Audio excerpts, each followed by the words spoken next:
Ako po si Lourdes Biray Carandang mula sa Roma. Proud overseas Filipino investor sa Sorrento Oasis, Ortigas. Ano ang iyong mga pangarap noong mag-abroad ka? Pangarap kong matulungan ang aking mga kapatid na makarating sila dito. Ganon din para makatapos ang pag-aaral ng aking anak. Ano po ang estado na inyong investment sa amin?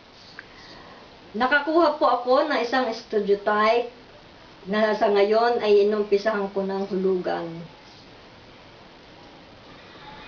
Ano po ang nabago sa buhay mo o ng pamilya mo simula na mag-invest kayo sa PhilInvest? Malaki ang pagbabago. Natuto akong mag-impok para lang mahulugan itong aking kinuhang studio type.